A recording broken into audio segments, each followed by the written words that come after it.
अंतरिक्षमादितिर्माता स पिता स पुत्रः विश्वे देवा अदितिः पंचजना आदित्यर्जातमादृतिजनित्वम् भूम्यो शान्ति अंतरिक्षगुं शान्तिः पृथिवी शान्तिरापः शान्तिरोषधयः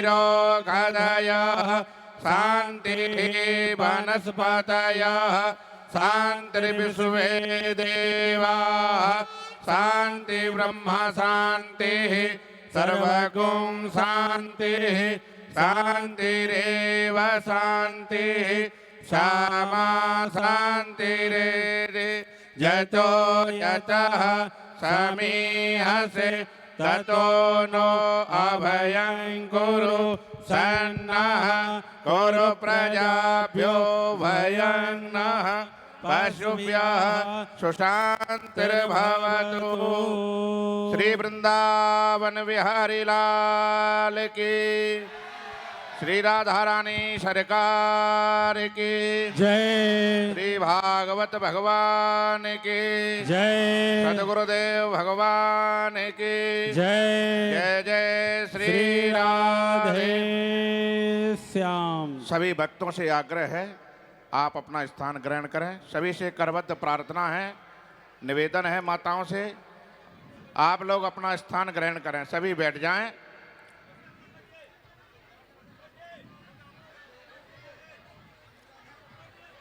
सभी माताओं से भाइयों से निवेदन अपना स्थान ग्रहण करें। पूज्य महाराज श्री यहाँ पधार चुके हैं। गुरुर्ब्रह्मा गुरुर्विष्णु गुरुर्देवो महेश्वर गुरुर्साक्षात् परब्रह्म तस्मै श्री गुरुवे नमः। अखण्डमण्डलाकारं व्याप्तं येन चराचरं तत्पदं दर्शितं येन तस्मै श्री गुरुवे नमः। नमोस्तनन्ताय सहस्रमूर्तये सहस्रपादाच्च सरोरुबाहुवे सहस्रनाम्ने पुरुषाय शाश्वते सहस्रकोटि युगधारणे नमः।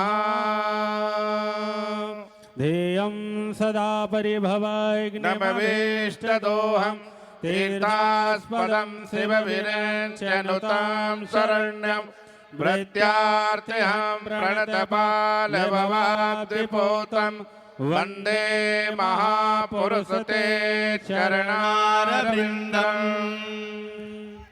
बोलो वृंदावन में हरि लाल की जय, भागवत धामों की जय, सद्गुरुदेव भगवान की जय, वृंदावन में हरि लाल की जय।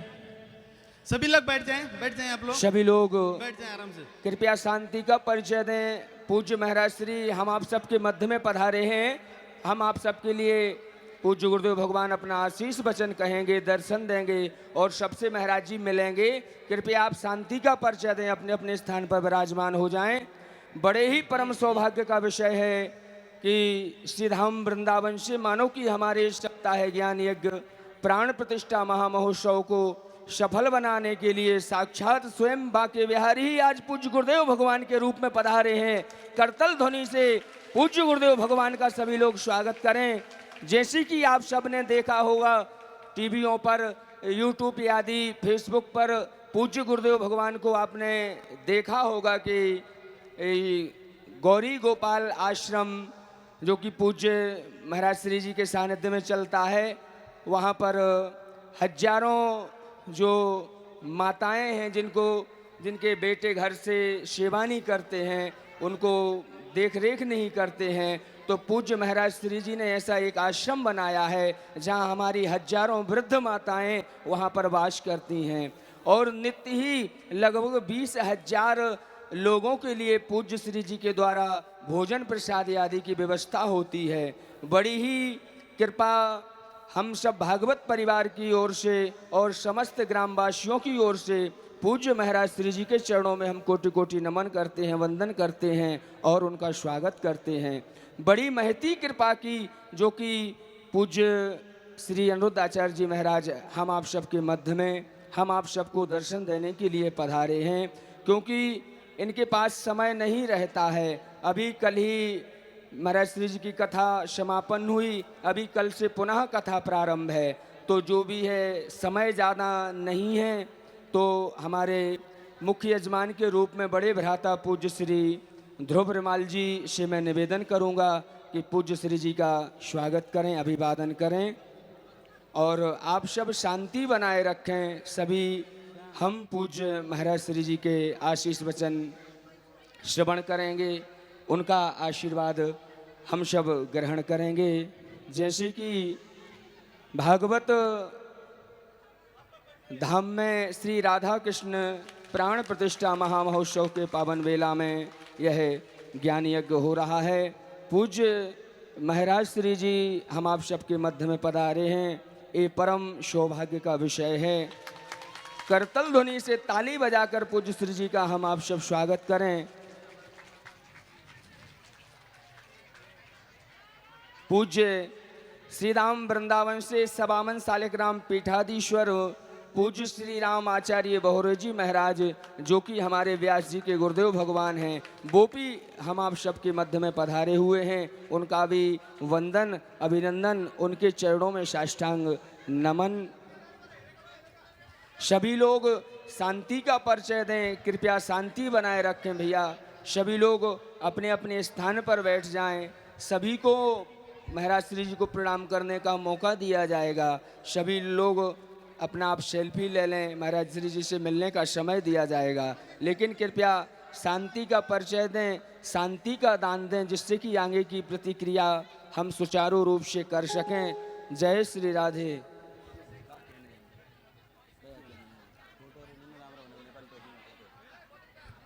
बोल भक्त बत्सल भगवान की, श्री बांके बिहारी लाल की, श्राधा रानी सरकार की, श्री गौरी गोपाल सरकार की। साक्षात श्री गौरी गोपाल जी का आगमन हुआ है। आज गौरी गोपाल जी भागवत धाम धनसिरी पधारे हैं। हम आप सभी को यह सौभाग्य प्राप्त हुआ है। इनका परम मंगलमय आगमन से यह धनसिरी दिव्य और भव्य हुआ है। और भागवत धाम का जो महत्व को पूज्य महाराज जी का आगमन से यह इसका महत्व अधिक हो गया है।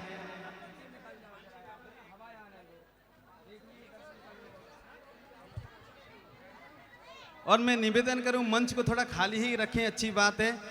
और महाराज जी को हम श्रवण करेंगे, समय बहुत कम है महाराज जी का।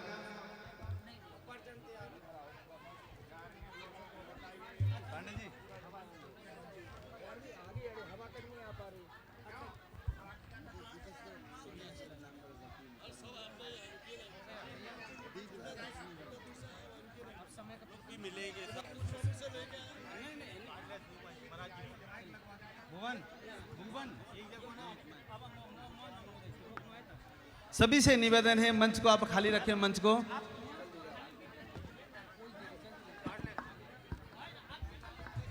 पूज्य श्री महाराज श्री जी के श्री चरण कमलों में पूज्य श्री अनिरुद्ध आचार्य जी महाराज, जो हम आप सबके मध्य में पधारे हैं, बड़ी ही कृपा, बड़ा ही उनका हमारे पूज्य व्यास श्री जी से स्नेह है। पूज्य अनिरुद्ध आचार्य जी महाराज श्री जी के चरणों में मैं निवेदन करूंगा कि जो हमारा यह दिव्य श्री भागवत धाम प्राण प्रतिष्ठा महामहोत्सव है, आप अपना शुभाशीष हम सबके लिए प्रदान करें। पूज्य श्री महाराज श्री जी की बोलो, अनिरुद्ध आचार्य जी महाराज की, भागवत धाम की, भागवत भगवान की, भागवत भगवान की, वृंदावन धाम की। जय जय श्री राधे राधे। लक्ष्मीनाथ समारंभां नाथयामुनमध्यमाम् अस्मदाचार्यपर्यन्तां वन्दे गुरुपरम्पराम्। जय जय श्री राधा रमण, जय जय नवल किशोर, जय गोपी चित चोर प्रभु, जय जय माखन चोर। राधा मेरी मात है, पिता मेरे घनश्याम, इन दोनों के चरणों में मेरा कोटि कोटि प्रणाम। बोलिए वृंदावन बिहारी लाल की, श्रीमद्भागवत महापुराण की, विप्र देवताओं की, संत जनों की, आप सभी भक्तों की जय जय श्री राधे। आज परम सौभाग्य का विषय है कि इस पावन धरा पर आप सभी के मध्य में आकर दो बातें कहने का अवसर मिला। पूज्य व्यासासीन व्यासाय विष्णु रूपाय व्यास स्वरूप भगवत स्वरूप पूज्य श्री लेखराम आचार्य जी के लिए सुंदर तालियां बजाएं। शास्त्री जी के लिए पूज्य श्री लेखराम जी के द्वारा ये सुंदर सा आश्रम श्रीमद् भागवत धाम और ठाकुर जी का सुंदर सा जो विग्रह आपके मध्य में स्थापित हुआ है, अद्भुत। 1000 यज्ञ करने का जो पुण्य है, वही पुण्य एक मंदिर बना करके वहाँ ठाकुर जी को प्रतिष्ठित करने का पुण्य है।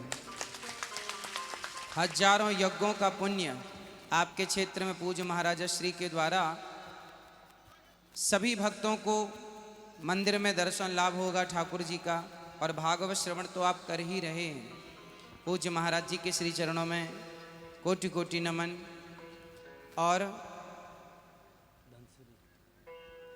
और धनश्री की सभी माताएं बहनें भक्तजन, ये गांव पवित्र है क्योंकि यहाँ आप जैसे भक्त विराजते हैं, आप जैसे भक्तों का वास है। और अब तो भक्तों का वास था ही, अब भगवान जी का भी वास हो गया, तो भक्त और भगवान दोनों मिलकर आनंद करेंगे। इस युग में कोई कलयुग है ना, ये कलयुग में कोई कुछ ना करे, केवल भगवान नाम का आश्रय ले ले तो भवसागर से पार हो जाता है। और आप लोग भागवत श्रवण कर रहे हैं। भागवत श्रवण से बड़ा कोई श्रवण नहीं है, भागवत महापुराण से बड़ा कोई, भागवत जी से बड़ा कोई पुराण नहीं, और सप्ताह श्रीमद् भागवत महायज्ञ से बड़ा कोई यज्ञ नहीं। सबसे बड़ा यज्ञ है ज्ञान यज्ञ, जो भागवत जी से हम सबको ज्ञान प्राप्त होता है। अच्छा, ज्ञान हमें किस प्रकार का चाहिए? पहले तो सभी आए हुए भक्तों को जय श्रीमन नारायण, जय श्री कृष्णा, राधे राधे। आप लोग वृंदावन आए कभी? आप में से कितने लोग वृंदावन आए हैं? अच्छा, आए हैं।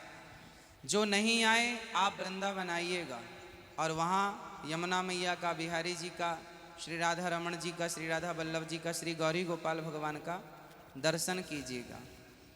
और सबसे बड़ा धर्म है कि हम जहाँ हैं, जैसे हैं, वहाँ रह कर के भगवान को याद करें। अच्छा, ये बताइए कि जीवन में धर्म की कितनी आवश्यकता है? आप लोग धर्म को बड़ा मानते हैं या कर्म को बड़ा मानते हैं? किसको बड़ा मानते हैं? धर्म बड़ा है या कर्म बड़ा है? कौन सा क्या बड़ा है? क्या आप बताइए?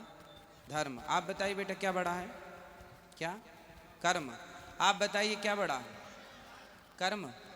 कर्म। धर्म। कुछ लोग कह रहे हैं धर्म बड़ा है, कुछ लोग कह रहे हैं कर्म बड़ा है। अब इसे समझ लेते हैं कि बड़ा क्या है, कन्फ्यूजन क्यों रह जाए। तो देखिए, सबसे बड़ा क्या है? अब बताइए कर्म क्या है? आप मोबाइल से वीडियो बना रहे हैं, ये भी एक कर्म हो रहा है।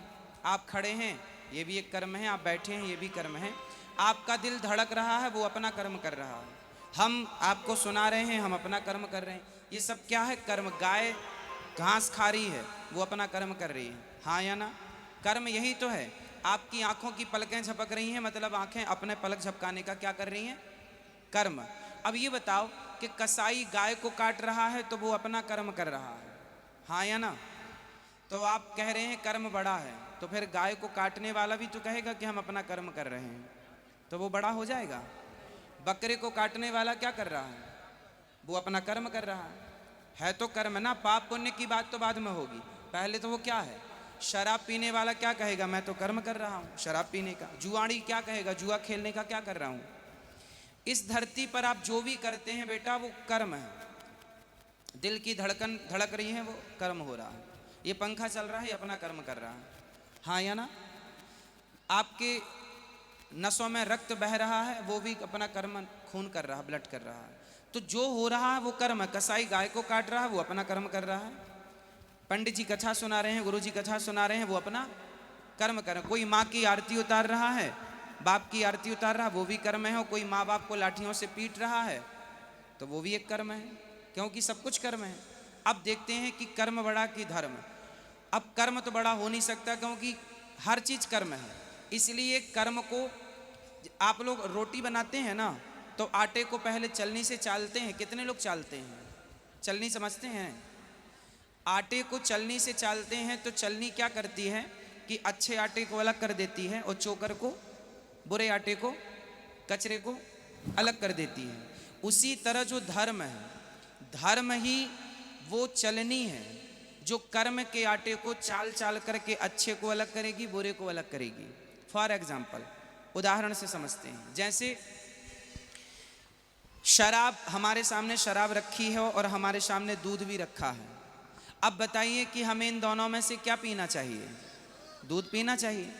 तो दूध पीना चाहिए, ये बुद्धि किसने दी? किसने दी? आपके अंदर जब धर्म का बोध होगा, धर्म नाम की यंत्र जब सॉफ्टवेयर आपके अंदर डेवलप होगा और धर्म जब आपके अंदर विशेष मात्रा में होगा, तो धर्म ही आपको ये निर्णय कराएगा कि ये पीना सही है और ये पीना गलत है। सही गलत में भेद बताने वाला कौन होगा? आप कमरे में, चलो आप जंगल में चले जाओ, आप अकेले हैं, ना बाप है, ना माँ है, ना भाई है, ना बहन है, ना गुरु, कोई नहीं है। अब वहाँ पर आपको बहुत भूख लगी है, जहाँ कोई ना हो वहाँ बहुत भूख लगी है, और वहाँ पर मछली भी है पानी में, और वहाँ पर खाने को फल भी है। अब मैं मछली खा के भी पेट भर सकता हूँ और फल खा के भी पेट भर सकता हूँ, मुझे बताने वाला कोई नहीं है कि मैं क्या खाऊं। अब वहाँ अकेले आप हैं तो आप अकेले निर्णय लेते हैं कि फल खाना सही है या मछली खाना सही है। तो वहाँ आपको गाइड कौन करता है? हाँ, जब कोई नहीं होता उस समय भी आपको बताने वाला धर्म। हर व्यक्ति साथ छोड़ देता है। धनानि भूमौ पशवश्च गोष्ठे नारी गृहद्वारी जनः श्मशाने देहश्चितायाम परलोक मार्गे धर्मानुगो गच्छति जीव एकः। जब हम यहाँ से आगे जाते हैं तो हमारे संग पत्नी, पुत्र, परिवार, पैसा, मान, बड़ाई, पद, प्रतिष्ठा कुछ नहीं होता, पर हमारे संग कंधे से कंधा मिलाकर चलने वाला कोई होता है तो धर्म ही हमारे संग जाता है। इसलिए आप अकेले हैं तो भी आपके साथ धर्म है। इसलिए धर्म ये बताता है कि ये गलत है और ये अच्छा। जिसके पास धर्म की मात्रा ज़्यादा है वो तो सही पकड़ लेता है, आप दूध पकड़ लेंगे, और जिसके पास धर्म ज़्यादा नहीं है वो शराब पकड़ लेगा। जिसके पास धर्म ज़्यादा है वो फल पकड़ लेगा, और जिसके पास धर्म कम है तो मन चंचल है ना, मन कहेगा मछली खा लो, मन कहेगा शराब पी लो। यदि मन आपके वश में नहीं है तो मन आपसे गलत काम करा लेगा। लेकिन आप मन पे काबू किए और धर्म है तो मन पे काबू है, वश है, कंट्रोल है। तो मन आपके कंट्रोल में है तो आप अपने मन को समझा सकते हैं कि भाई तू मुझे गलत गाइड कर रहा, तू मुझे गलत समझा रहा, ये शराब पीना या मांस खाना गलत है, ये सही है, फल खाओ, आप 56 भोग खाओ, आप सत्संग करो, अच्छी चीज़ें ग्रहण करो। तो जीवन में जो लोग कहते हैं कर्म बड़ा है, तो उनसे आप पूछना कि फिर कसाई तो गाय काट रहा, वो भी अपना कर्म, वो बड़ा कैसे हो सकता? इसके लिए कर्म बड़ा है, ये सेंटेंस अधूरा है, इसे पूरा ऐसे किया जाएगा, कर्म बड़ा है तब जब धर्म का ज्ञान हो। यदि धर्म का नॉलेज नहीं है आपको तो आप ये नहीं कह सकते कि कर्म बड़ा है।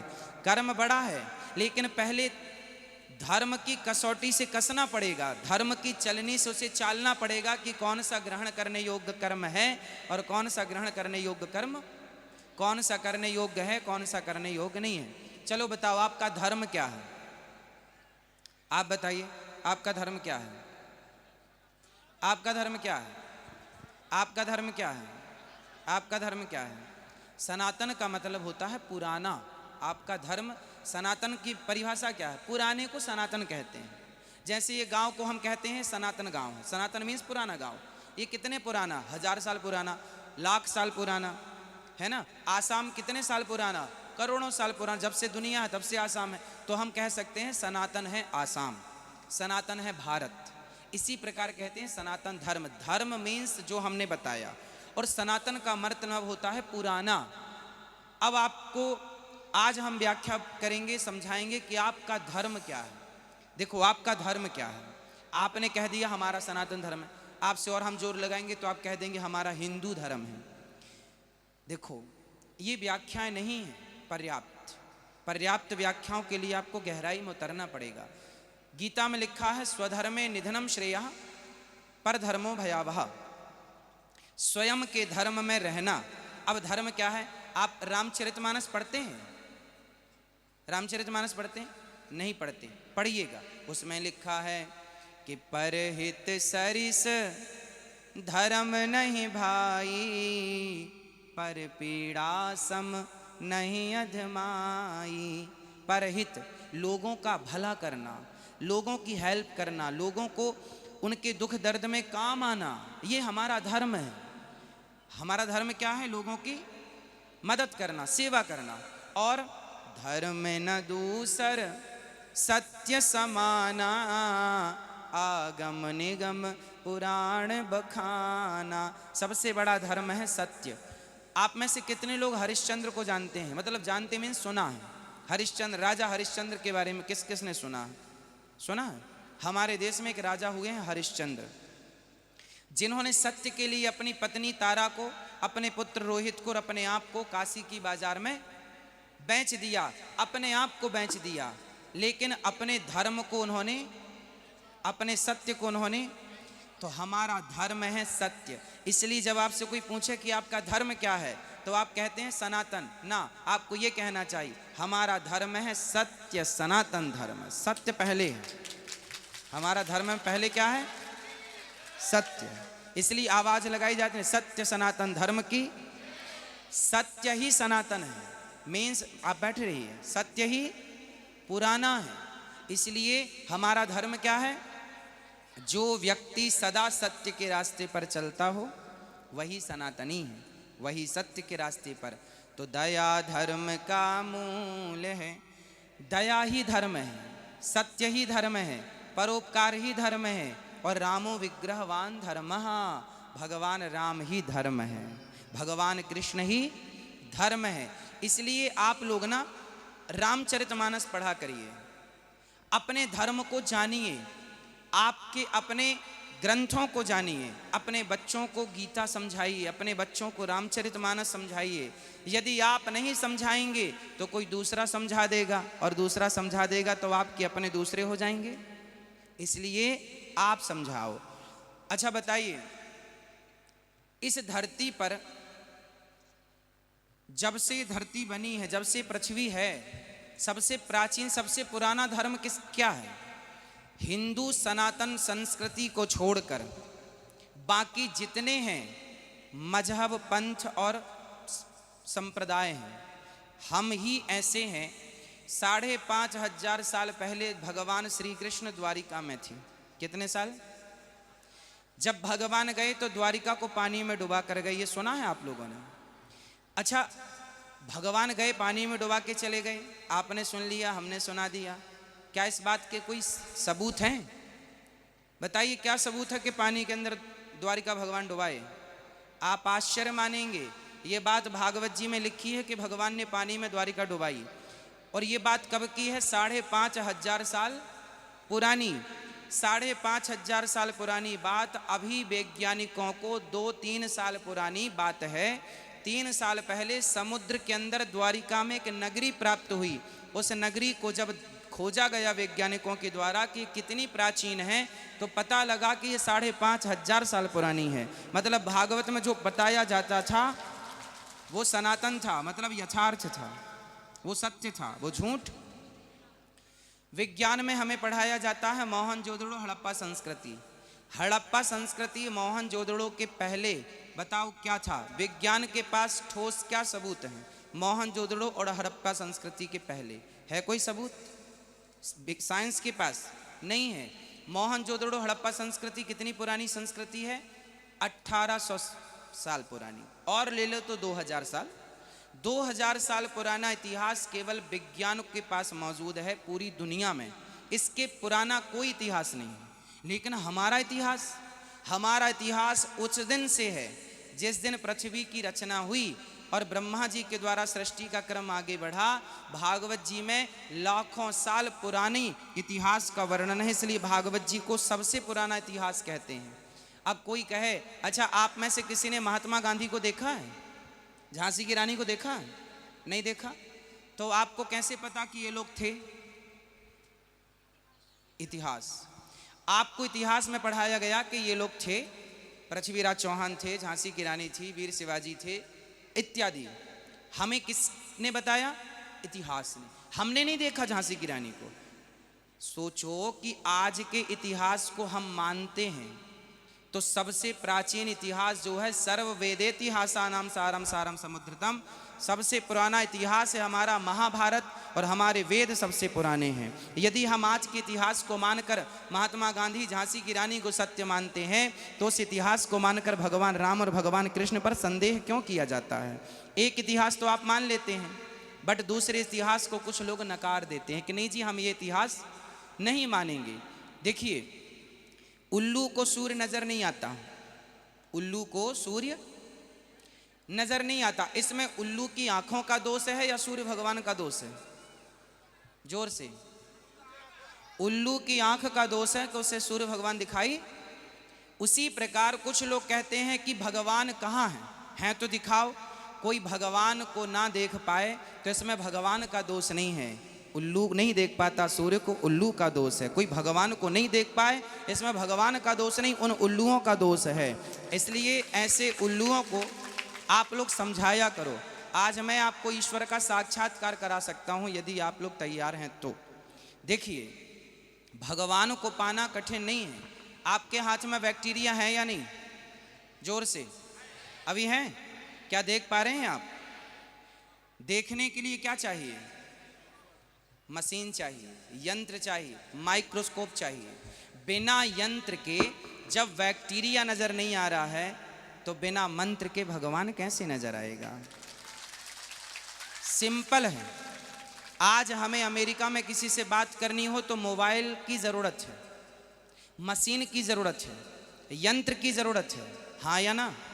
जैसे आज हम लोग यंत्र के द्वारा विदेशों में बैठे लोगों से बात कर सकते हैं यंत्रों के द्वारा, उसी प्रकार आज भी मंत्रों में वह ताकत है कि मंत्र का जाप करे तो कोई ईश्वर का साक्षात्कार कर सकता है।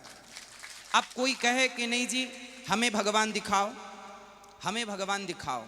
एक बार एक सज्जन ने, एक राजा ने डिंडोरा पिटवा दिया कि मैं सारे मंदिर तोड़ दूंगा, तुम मुझे भगवान दिखाओ। यदि भगवान नहीं दिखा पाए तो मैं सारे मंदिर तोड़ दूंगा, सारी मूर्तियां हटा दूंगा और कोई पूजा नहीं करेगा। तुम झूठी पूजा करते हो, यदि हैं भगवान तो दिखाओ। राजा बड़ा दुष्ट था, उसने आदेश दे दिया। समय 1 महीने का समय दिया, 29 दिन बीत गए, महीने का आज अंतिम दिवस था। सारे लोग, भक्त लोग, संत लोग, साधु लोग परेशान हो गए कि दुष्ट राजा को कैसे समझाएं। तब एक छोटी सी नन्ही सी गुड़िया, एक बच्ची, उसने समझाया।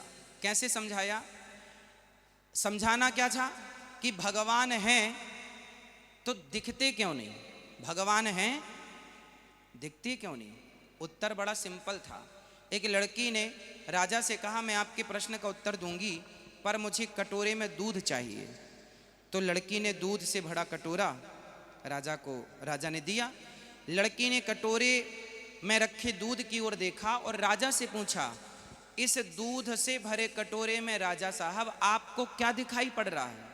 अच्छा, दूध भरा हो इस कटोरे में, ये कटोरा मान लीजिए, इसमें दूध भरा, फॉर एग्जाम्पल माना कि इसमें दूध भरा है, तो आपको क्या दिखाई पड़ेगा?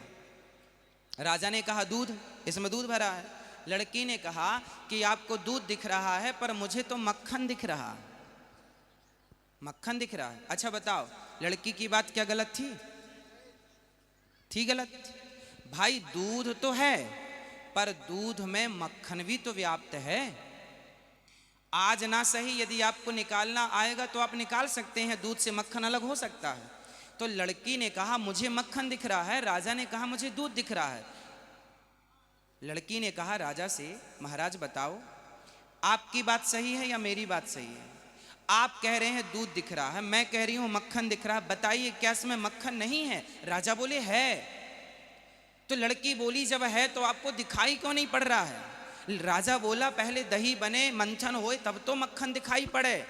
लड़की बोली महाराज यही तो बात है कि जैसे दूध के कण कण में मक्खन समाया है पर दिखता नहीं है, उसी प्रकार सृष्टि के कण कण में ईश्वर समाया हुआ है पर दिखाई नहीं पड़ता।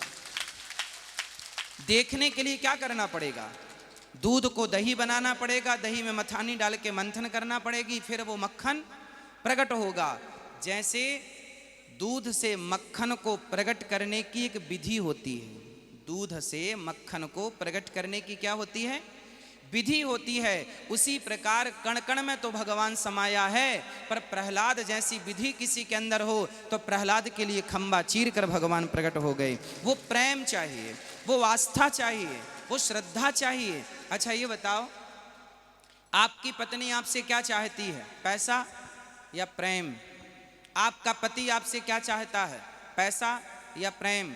चलो बताओ, आप लोग किसके भूखे हैं? पैसे के? आप अपने गृहस्थी में, आप अपनी पत्नी से, आप अपने पति से, आप अपने बच्चों से क्या चाहते हैं? प्रेम या पैसा? हमारे बच्चे हमें पैसा कम दें ना दें, हमसे प्यार से बातें करें, प्यार से बोलें, प्यार से रहें, आदर करें। हमारी पत्नी हमें प्रेम करे, हमारा पति हमें प्रेम करे, हमारी बहन हमें प्रेम करे। पैसा तो आ ही जाएगा, पैसे की बड़ी बात नहीं है। लोग तो गुजारा झोपड़ियों में भी कर लेते हैं यदि प्रेम है तो बड़ा पैसा है या प्रेम? प्रेम बड़ा है। आपको क्या चाहिए? प्रेम। आप किससे प्रसन्न होते हैं?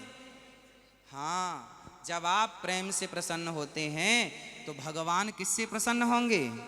इसलिए राम ही केवल प्रेम प्यारा, जान ले ये जो जान निहारा। भगवान यदि मिलेंगे आपको तो प्रेम से मिलेंगे। मीरा ने भगवान से प्रेम ही तो किया।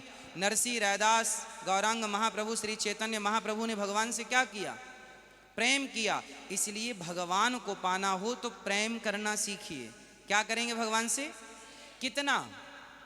जितना आप अपने बेटे से करते हैं, जितना आप अपने परिवार के प्रत्येक सदस्य से करते हैं, उसी प्रकार भगवान को अपने घर का एक सदस्य बनाइए कि हे प्रभु आप। अच्छा, आप लोग भगवान को किस रिश्ते से देखते हैं? आप भगवान से आपका क्या संबंध है? क्या रिश्ता, क्या रिलेशन है आपका? बताइए, क्या रिश्ता है आपका भगवान से? मैं ये बताओ, आप भगवान को क्या मानती हैं? नहीं, मैया आप बताओ, बताओ मेरी माँ। क्या देखो नहीं बता पा रहे हैं ना आप लोग? भगवान से आपका क्या रिश्ता है? बैठे बैठे बताओ। प्रेम का। भाई बेटे से भी तो प्रेम है आपका, लेकिन कोई आपसे पूछेगा कि ये कौन है आपका, तो आप ये ना कहोगे कि प्रेम करिए मेरा बेटा है, आप ऐसा कहते हैं। आपके पति से भी आपका प्रेम है, पर कोई पूछेगा ये आपके कौन है, तो आप ये ना कहोगे कि प्रेम का रिश्ता है, ये हमारे पति हैं।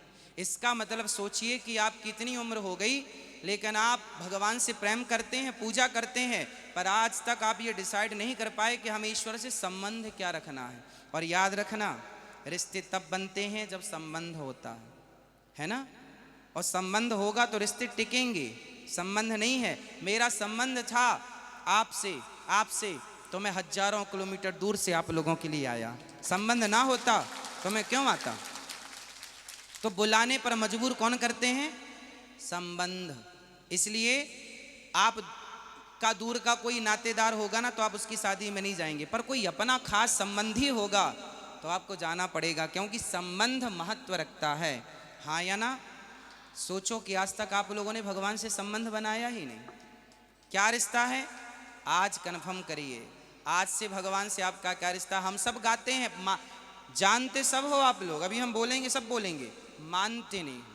हम सब कहते हैं मात पिता तुम मेरे, शरण गहूँ मैं किसकी, स्वामी शरण पढ़ूँ मैं किसकी, तुम बिन और ना दूजा, प्रभु बिन और ना।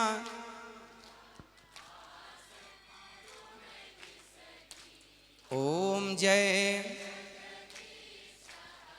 ये मैया आप बोलो मेरे संग, मात पिता। मैया को याद नहीं है ये लाइन।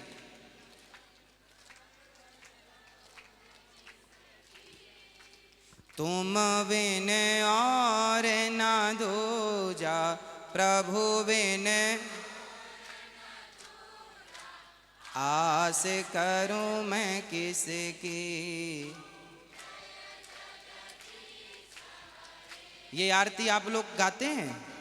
हाँ, गाया करो। और आरती गाया मत करो, उसके अर्थ को समझा करो। गाने के साथ साथ समझना पड़ेगा ना कि भगवान से हम क्या कह रहे हैं कि मात पिता, हे प्रभु आप ही हमारे पिता हैं, आप ही हमारे, त्वमेव माता च पिता त्वमेव, त्वमेव बंधुश्च सखा त्वमेव, त्वमेव विद्या द्रविड़म त्वमेव, त्वमेव सर्वम, माता रामो मत पिता रामचंद्र, स्वामी रामो मत सखा रामचंद्र। हे प्रभु आप ही हमारे सब कुछ हैं, आप ही हमारे। तो इसे कहते हैं समर्पण।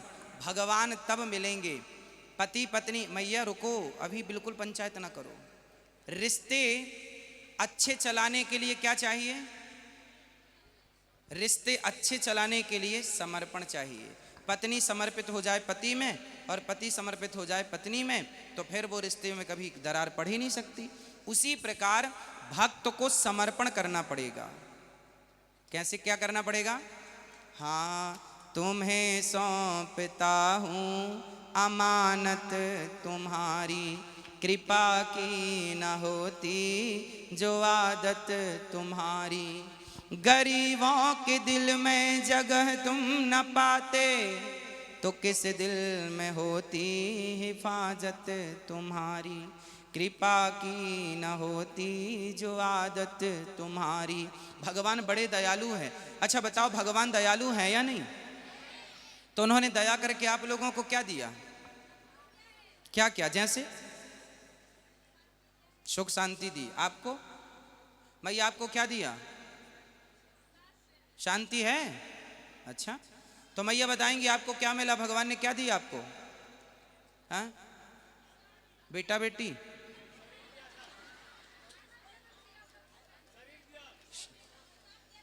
भगवान बड़े दयालु हैं। भगवान बड़े दयालु हैं। इतने दयालु हैं कि उन्होंने हम पर दया की और हम लोग 84 के चक्कर में भटक रहे थे। 84 का चक्कर जानते हैं? 84 का चक्कर, कुत्ता बिल्ली पशु पक्षी हमें बनना पड़ता है। ये 84, जैसे 10वीं क्लास में लेसन 1, लेसन 2, पाठ 1, पाठ 1, पाठ 2, जब पाठ 25 पूरे हो जाते हैं, जब एग्ज़ाम होते हैं, तब फिर हम आगे की क्लास में प्रवेश करते हैं। उसी तरह 84 लाख योनियां हैं। चींटी से लेकर हाथी तक कितनी योनियां हैं? 84 लाख। चिट्टी, कुत्ता, बिल्ली, हाथी, शेर, कौआ, मछली, सब कुछ हमें बनना पड़ा। वो सारा बनने के बाद भगवान ने हम पर कृपा की और उन्होंने कृपा की और हमें यह मानव का शरीर दिया। इस शरीर से क्या पाना है हमें? इस शरीर से उस ज्ञान को प्राप्त करो, जिस ज्ञान को प्राप्त करने के बाद कुछ पाने की जरूरत नहीं है। वो ज्ञान स्वरूप ईश्वर है। अच्छा एक बात बताओ कि आप लोगों का ये मानव का शरीर है। आपने कभी कुत्ते को देखा? गधे को देखा? कभी सोचा आपने कि यदि भगवान हमें गधा बना देते तो हम शिकायत किससे करते? हमें कुत्ता बनाते तो शिकायत किससे करते? इसलिए बड़े भाग्य मानुष तन पावा, दुर्लभो मानसो देहो देहि नाम क्षण भंगुरः। बड़े भाग्य से मानव का शरीर मिलता है और आप लोगों को मिला है। अच्छा बताओ, मानव का शरीर किस लिए मिला है? आप मनुष्य क्यों बने हैं? आपकी सास, आपके ससुर, आपके पूर्वज वो क्या किए? वो जन्म लिए, आए, खाया, शादी की, बच्चे पैदा किए और मर गए। आपके पूर्वजों ने क्या किया? आए, खाए, बच्चे पैदा किए और मर गए। वही क्रम चला रहा है। बताइए कुछ हटके हुआ? सब लोग आते हैं 100 साल के लिए, कोई 70 साल के लिए, कोई आया, जवानी आई, शादी की, बच्चे पैदा किए, खाया पिया सोया मौज किया, मर गए, फिर खाया पिया सोया मौज करे, मर गए। तुम्हारी हजारों पीढ़ी मर चुकी हैं ऐसे ही। आप सबकी बोल रहा हूँ, हमारी भी, हमारी हजारों पीढ़ी आए, खाए, सोए, बच्चे पैदा किए, छुट्टी, 100 साल पूरा हो, चलो मर गए। बोलो हाँ या ना? इसी क्रम में आप लोग भी चल रहे हैं। आए, खाए पिए सोए, बच्चे पैदा किए और मर गए। ये काम सूअर भी कर रहे हैं, खाना, सोना और बच्चे पैदा करना। आपके यहाँ के कुत्ते भी बच्चे पैदा करते होंगे, सूअर भी करते हैं और आप लोग भी करते हैं। तो बच्चे पैदा आप भी करते हैं, बच्चे पैदा सूअर भी करते हैं। तो आप में और सूअर में अंतर क्या है? बच्चे पैदा आप भी खाते हैं, सूअर भी खाता है, खाते ही दोनों हैं। आप भी सोते हैं, वो भी सोता है। अलग क्या है आपका? आपका सब कुछ वही है जो एक सूअर का है, बस शरीर अलग अलग हैं, शरीर अलग अलग है, बाकी तो स्वभाव ऐसी है। इसलिए ये मानव का शरीर बच्चे पैदा करने के लिए नहीं, खाने के लिए नहीं। इसलिए हमारे देश के ऋषि मुनि जंगलों में रह करके भोजन भोग का त्याग करके और केवल भगवान से संबंध जोड़ते हैं, क्योंकि ईश्वर को पा सकते हो तो इस मानव के शरीर से पा सकते हो। कुत्ता बिल्ली 84 लाख योनियों में कोई शरीर ऐसा नहीं है जो प्रभु को प्राप्त करा दे। भगवान को पाने के लिए केवल साधन धाम मोक्ष कर द्वारा इस शरीर को पाकर ही ईश्वर को पाया जा सकता है। इसलिए अपना मन, हम ये नहीं कहते गृहस्थी छोड़ दो, रहो, पत्नी के साथ रहो, परिवार के साथ रहो, पर सबके साथ रहकर मन को भगवान के चरणों में लगाए रखो और प्रार्थना करते रहो कि हे नाथ मैं आपको कभी, हे नाथ, बोलो मेरे संग, हे नाथ मैं आपको कभी भूलूं नहीं। अच्छा ये बताओ, भगवान कितने होते हैं? ये मैया बताएंगी भगवान कितने होते हैं। मैया आप बताओ, आप भगवान कितने होते हैं? मैया भगवान कितने होते हैं? आप लोगों की सबसे बड़ी गलती ये है कि आप लोग पैसा कमा रहे हैं, अच्छी बात है, परिवार चला रहे हैं, अच्छा, बिजनेस कर रहे हैं, अच्छा, सब करो। 23 घंटा व्यापार को दो, परिवार को दो, 23 घंटा में सब करो, पर 1 घंटा मेरे नौजवान भाइयों सब लोग और मेरी माँ, आप जिम्मेदारी, 1 घंटा समय दो अपने सनातन धर्म को। घर घर जाकर राम की चर्चा करो, घर घर जाकर कृष्ण की चर्चा करो, घर घर जाकर अपने संतों की चर्चा करो। नहीं करेंगे तो वो दिन दूर नहीं जब कोई राम को जानेगा नहीं, सनातन को जानेगा नहीं। इसलिए आप यदि भूल गए ये चर्चाएं करना तो सनातन धर्म को जगाएगा कौन? पेड़ में पानी डालना छोड़ दो, सूख जाएगा। उसी तरह सनातन धर्म वह वृक्ष है जिसमें हम सत्संग का पानी डालते रहेंगे तो वो जिंदा रहेगा। और यदि आपने ये सत्संग का जल डालना छोड़ दिया, जब आपका धर्म ही नहीं बचेगा, जब आपकी संस्कृति नहीं बचेगी, तो फिर आप क्या रह जाएंगे। इसलिए आप देखो, बहुत लोगों को ये नहीं पता कि भगवान कितने हैं। चलो बताओ भगवान कितने हैं? ये लोगों को क्यों नहीं पता? गलती उनकी नहीं है, गलती उनकी है कि जिनको पता है उनने कभी बताया ही नहीं, उन्होंने कभी दूसरों को। आप लोग व्यर्थ की पंचायत ना किया करो। आप लोग इस क्षेत्र में घर घर जाओ, गांव गांव तक जाओ और सेवा करो। भगवान राम अयोध्या में रहते और अयोध्या के ही राजा बन जाते, वनवास ना जाते, तो बताओ राम की महिमा बढ़ती? अरे राम शबरी माता के पास गए और जूठे बेर खाए तो शबरी की महिमा भी बढ़ा दी मेरे राम ने। केवट के पास जाकर केवट की महिमा बढ़ा दी राम ने। उसी तरह राम जी ने 14 साल भ्रमण किया और भ्रमण करने के बाद राजा बने। तो आपको भी थोड़ा सा समय निकाल के, खासकर नौजवान भाइयों को और माताओं को, एक महिला मंडल बनाओ, जहां जाकर के, तो जहां पर आप जाएं महिला मंडल बनाइए, पुरुषों की टीम बनाइए और जाके 10 मिनट आधा घंटा लोगों को रामचरितमानस आप लोग खरीद लो। गीता प्रेस की सस्ती मिलती है, छोटी सी गीता खरीद लो और उसे घर घर जाकर के दो, सबको पढ़ाओ। देखो ये अपनी गीता है, ये रामायण है, ये ग्रंथ हैं। जब इनका प्रचार नहीं करेंगे तो क्या बचेगा फिर आपके पास? आपकी संस्कृति सबसे श्रेष्ठ है और वो विलुप्त होने की स्थिति पर है, क्योंकि आप ना पढ़ते ना पढ़ाते। वो तो अच्छा हुआ कि आपके क्षेत्र में ऐसे महापुरुष हैं जिन्होंने अभी सनातन को बचाए रखा है। इनका साथ बनाए रखिएगा और इनके साथ कंधे से कंधे मिलाकर के यहाँ अपने धर्म की पताका को लहराते रहिएगा। चलो, भगवान कितने हैं? एक। क्या नाम है उनका? जो एक ईश्वर आप कह रहे हैं, क्या नाम है उसका? आप बताइए क्या नाम है? क्या मैया बताओ आप। एक जो भगवान होते हैं उनका नाम क्या है? नहीं, आप बताओ। ये तो यहां देख ही नहीं रही। बताओ, एक भगवान जो होते हैं क्या नाम है? हाँ, किसके बेटे हो? बहुत अच्छे हो, समझदार हो। इनसे तो समझदार ही हो। जो एक ईश्वर हैं, जो एक परमात्मा की बात होती है, वह एक है भगवान श्रीमन नारायण। एक जो है नारायण, उन्हें आप विष्णु भी कह सकते हैं। उनका नाम विष्णु है, उनका नाम हरि है, उनका नाम राम है, उनका नाम कृष्ण है। चाहे राम कहो, चाहे कृष्ण कहो, चाहे नरसिंह कहो, चाहे हरि कहो, विष्णु कहो, नारायण कहो, सबका मतलब एक के नाम अनेक रूप रूपाय विष्णवे प्रभु विष्णवे। भगवान एक होते हैं, नाम रूप अनेक होते हैं। तो भगवान कितने हैं? वह एक ही अनेक रूपों में। जैसे पानी कितना होता है? पानी एक होता है कि अनेक? पानी एक होता है, पर वह पानी जब बर्फ बन जाता है तो पानी ही तो बर्फ बनता है, पर पानी और बर्फ दो हो गए, जबकि है एक। पर व्यवहार की दृष्टि में, अच्छा, पानी से भाप निकलती है, जब आग में तपाते हो बर्तन तो क्या निकलती है? भाप भी पानी है, जबकि है पानी, पर व्यवहार में कहेंगे भाप। ओस सवेरे सवेरे क्या गिरती है? ओस समझते हैं आप लोग? ओस सवेरे बूंदें गिरती हैं पानी, वो भी पानी है, पर उसे कहा क्या जाता है व्यवहार में? ओस। पानी एक है, लेकिन उसके व्यवहार में नाम कितने हो गए? 4 हो गए। और भी हो सकते हैं, पानी, बर्फ, भाप, ओस। और भगवान के चरणों से जुड़ जाएगा तो वही पानी चरणामृत हो जाएगा।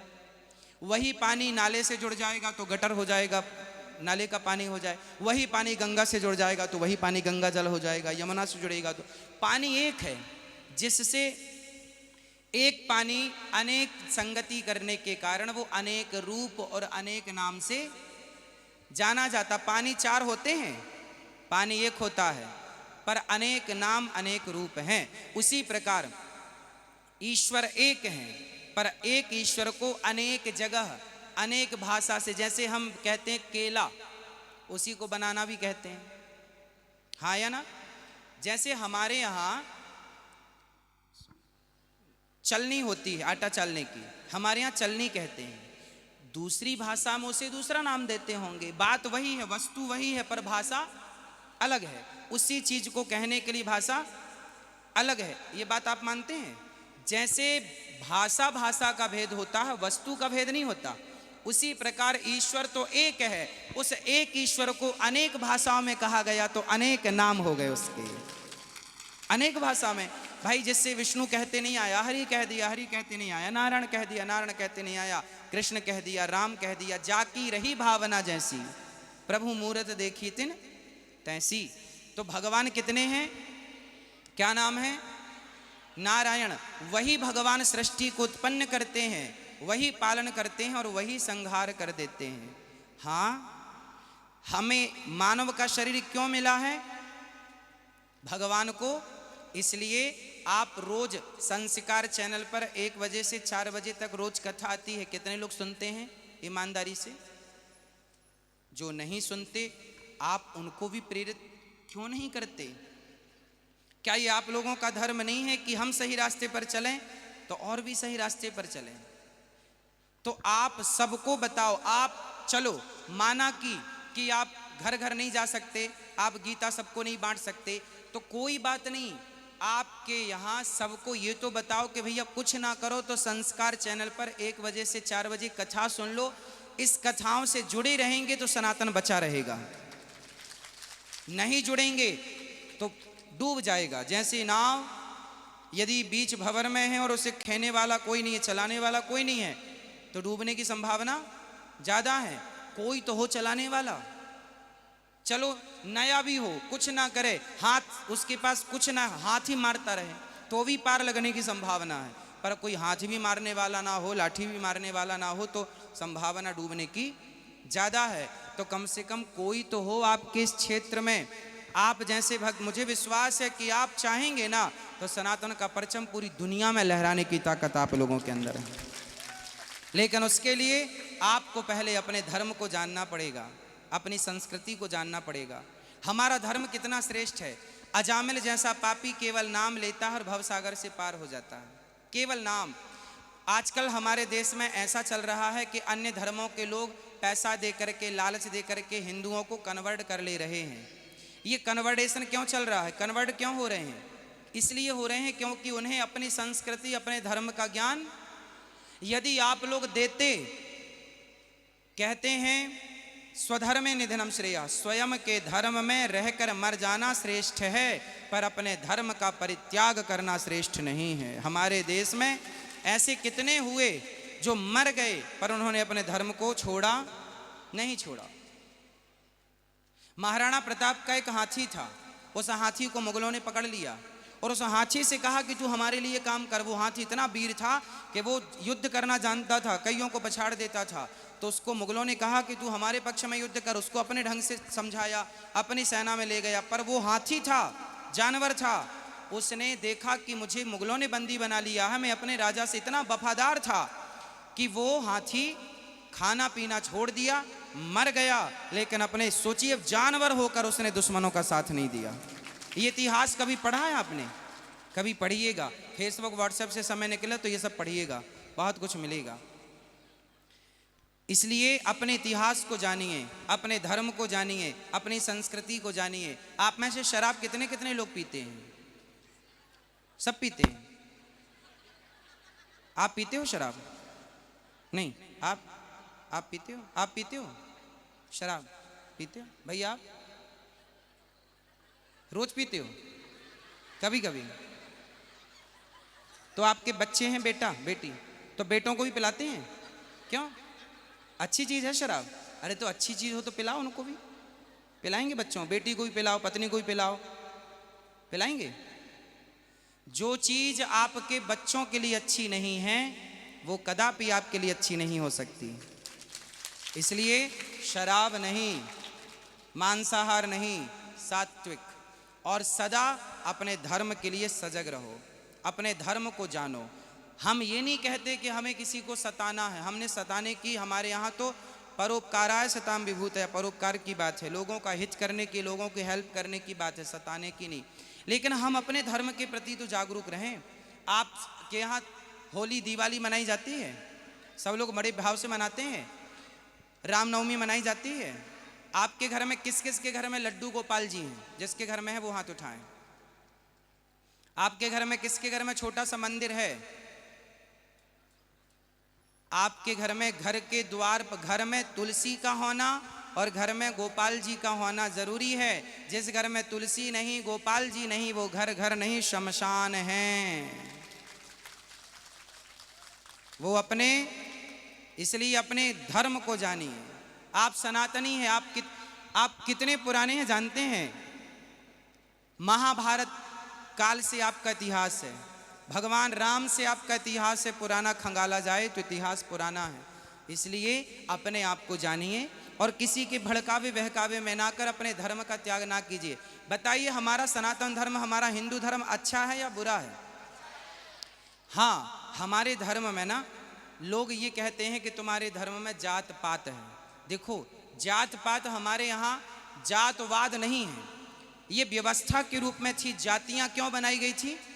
एक समय पर व्यवस्था के लिए जातियां बनाई गई थी, लेकिन बाद में लोगों ने इसका दुरुपयोग किया और छुआछूत की भावना चालू कर दी। आज मैं आप लोगों से एक बात कहकर जाऊंगा, कल कोई आपसे पूछे आप कितने भाई हो, तो आप कितने भाई बताते हैं अपने आप को?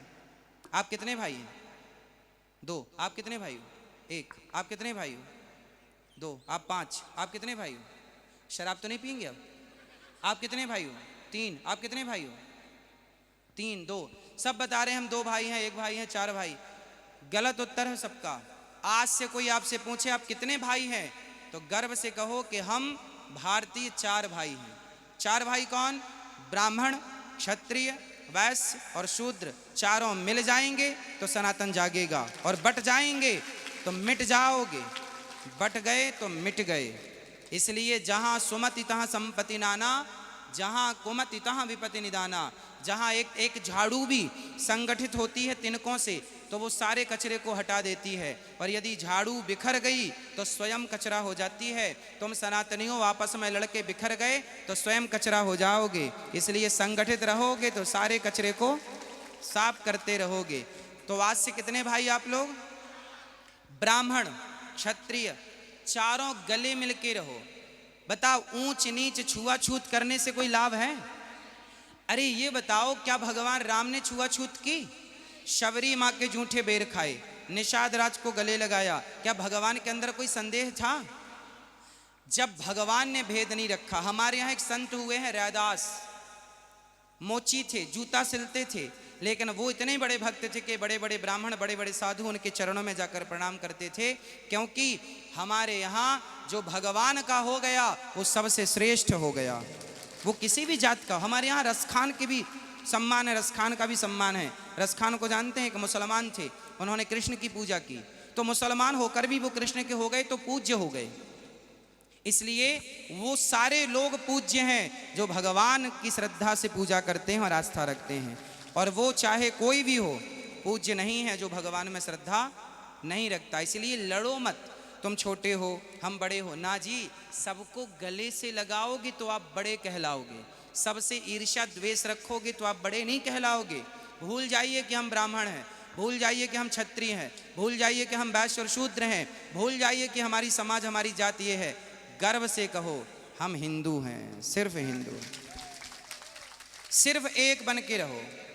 यदि लड़ गए, बट गए तो मिट जाओगे। बताओ, मुगलों ने क्या नारा दिया था? अंग्रेजों ने क्या नारा दिया था? फूट डालो शासन करो, फूट डालो। ये नारा किसका था? अंग्रेजों का था। उन्होंने हमें आपस में क्या किया? ब्राह्मण को क्षत्रिय से, क्षत्रिय को वैश्य से, वैश्य को शूद्र से लड़ाया, और 200 साल तक राज्य किया लगभग। कितना?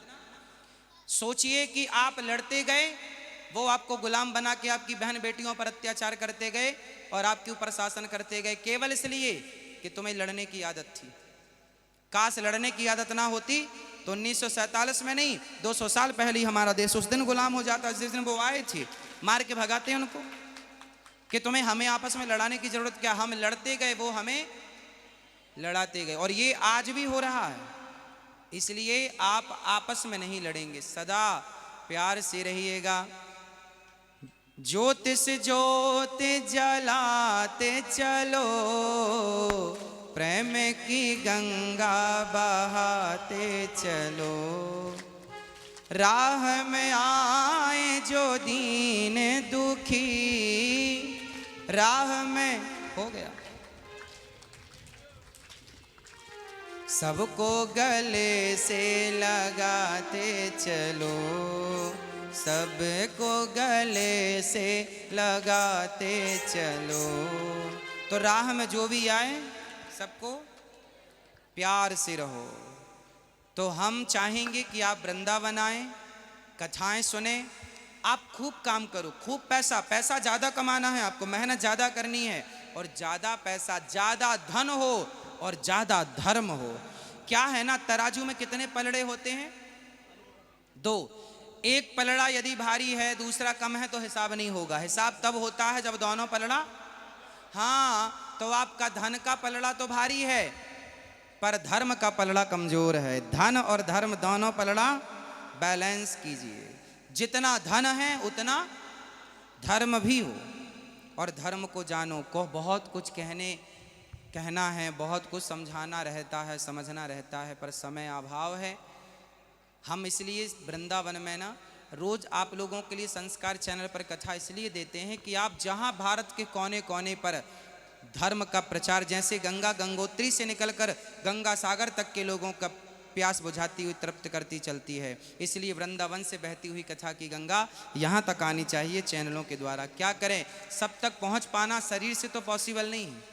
इसलिए आजकल मोबाइल है, यूट्यूब पे आप अपना मोबाइल निकालो, यूट्यूब पर अनिरुद्धाचार्य टाइप कर लो, 1,14,00,000 लोगों का परिवार यूट्यूब पर जुड़ा है। आप भी जुड़ जाइए। कथाएं घर बैठे, रोटी बना, आजकल तो साधन है, मोबाइल पे कथा लगा दी, सुन रहे हैं, बच्चों को सुनाओ। हम बच्चों के लिए भी बताते हैं कि बच्चों को नौकरी लेने वाला नहीं बनना। आप नौकरी लेने वाले हो या नौकरियां देने वाले हो? नौकरियां लेने वाले मत बनना, कोशिश करना कि हम नौकरियां देने वाले बने। जब आपके पास धन होगा तो धन से धर्म भी कर पाएंगे, बहुत कुछ कर पाएंगे। इसलिए आपको नौकरियां देने वाला बनना है, ना कि लेने वाला। लोगों को जगाइए। आपके यहाँ जुआ तो नहीं खेलते लोग? ताश खेलते हैं? नहीं, बूढ़े लोग खेलते हैं जुआ? बूढ़े लोग, सबसे ज़्यादा बूढ़े लोग जुआ खेलते हैं।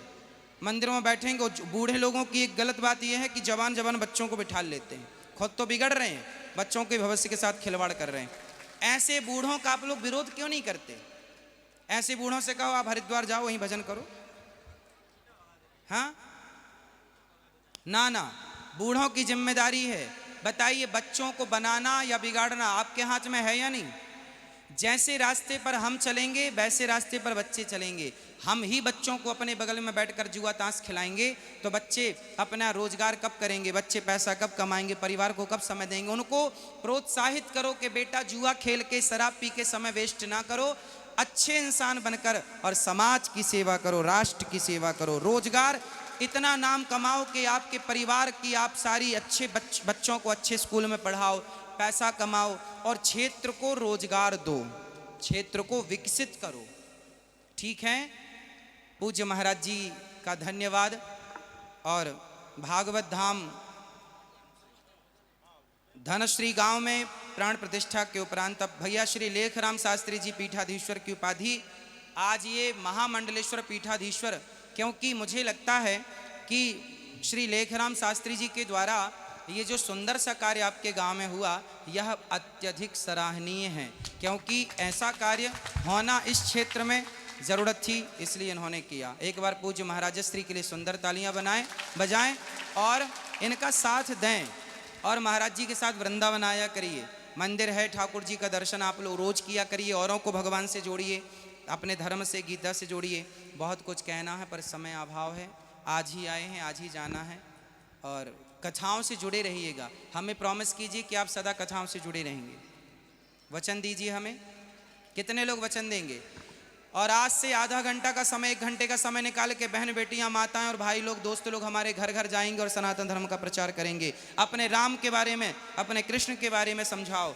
लोग कहते हैं तुम्हारे भगवान ने 16,108 विवाह कर लिए, ऐसे तर्क मारते हैं लोग। आप लोग उत्तर क्यों नहीं देते कि भगवान हैं वो जिन्होंने एक उंगली से पहाड़ उठाया, जिन्होंने इतना सा मुंह खोल के मैया यशोदा को पूरा ब्रह्मांड दिखाया। भौमासुर नाम के राक्षस ने 16,100 कन्याओं को बंदी बना रखा था। किसने? भौमासुर ने।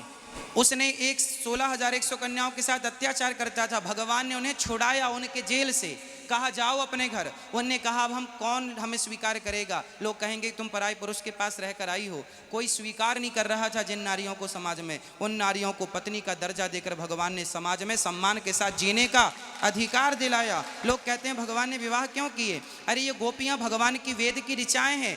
जन्म जन्म की तपस्या करने वाले साधु संत ही इस समय गोपी बनकर आए और भगवान ने उनको स्वीकार किया।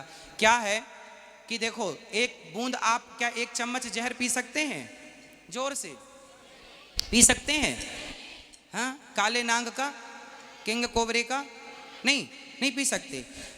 किंग कोबरे से करोड़ों गुना श्रेष्ठ जहर हलाहल किसने पिया था? भगवान शंकर ने। सोचो कि हम और आप एक चम्मच जहर नहीं पी सकते, और शंकर जी ने इतना सारा जहर पी लिया था और वो तो मरे नहीं, हम तो मर जाते। इसका मतलब हम इंसानों से भगवान की तुलना नहीं हो सकती। भगवान भगवान है हम। अब सोचो वो शंकर जी जो इतना जहर पी लेते हैं, वो शंकर जी भगवान कृष्ण के सामने खड़े हैं कि हमें भी इस रास में सम्मिलित कर लो, और वो भी साड़ी पहन के आते हैं और रास में नाचते हैं। तो वो कृष्ण कोई सामान्य थोड़ी है। इसलिए बोलिए कृष्ण कन्हैया लाल की, वृंदावन धाम की, गौरी गोपाल भगवान की, श्रीमद् भागवत महापुराण की। इतनी कृपा सांवरे बनाए रखना, इतनी कृपा मरते दम तक सेवा में लगाए रखना। कृपा सांवरे बनाए रखना, इतनी कृपा सांवरे बनाए रखना, इतनी कृपा सांवरे बनाए रखना, मरते दम तक सेवा में लगाए रखना, मरते सेवा में लगाए रखना।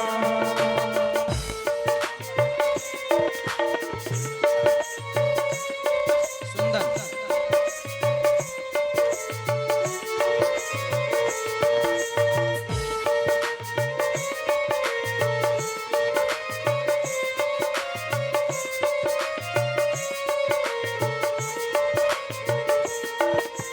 जन्म जन्म तक तेरा मेरा साथ कभी ना छूटे, जन्म जन्म तक तेरा मेरा साथ कभी ना छूटे। छूट जाए सांसों की लड़ियां नाम कभी ना छूटे, छूट जाए सांसों की लड़ियां नाम कभी ना छूटे। भजनों की इस भूख को बढ़ाए रखना, भजनों की इस भूख को बढ़ाए रखना, मरते दम तक सेवा में लगाए रखना। इतनी कृपा सांवरे, इतनी कृपा सांवरे, इतनी कृपा सांवरे। बोलिए कृष्ण कन्हैया लाल। सभी माताओं बहनों भक्तों को आपके श्री चरणों में दास अनिरुद्ध का कोटि कोटि नमन।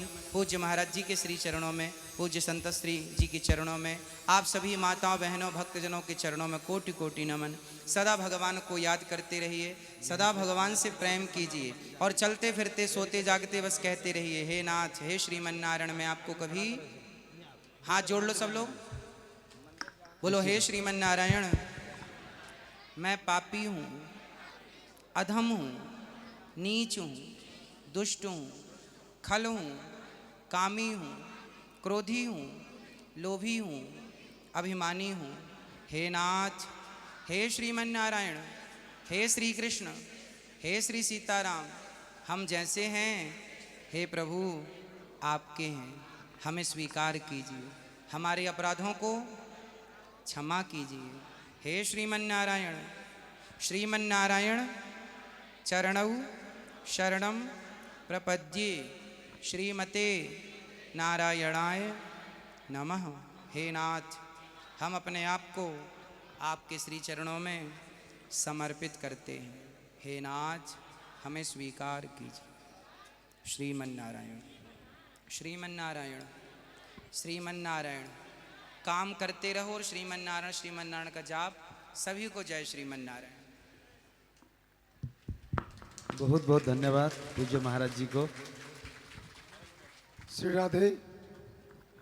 श्रीधाम वृंदावन से आज उत्तर पूर्वांचल भारत के आसाम राज्य के इस कार्बी आंगलोंग धनश्री में हमारे महाराज अनिरुद्ध जी का आगमन हुआ।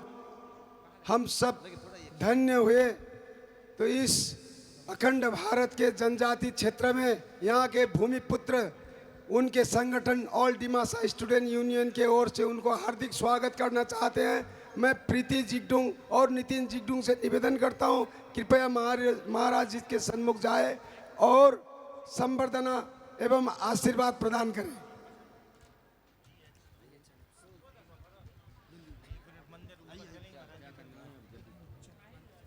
बोलो भागवत धाम की जय। पूज्य महाराज श्री का सुंदर स्वागत। उन सबों ने महाराज श्री जी ने अपना आशीर्वचन हम सबके लिए प्रदान किया। कृपया शांति का दान दें, शांति बनाए रखें और कथा पंडाल में विराजमान रहें। पूज्य महाराज श्री जी ऊपर भगवान के दिव्य दर्शन करेंगे और हम आप सब ने महाराज श्री जी का आशीर्वाद प्राप्त किया। बोलो भागवत धाम की, भागवत भगवान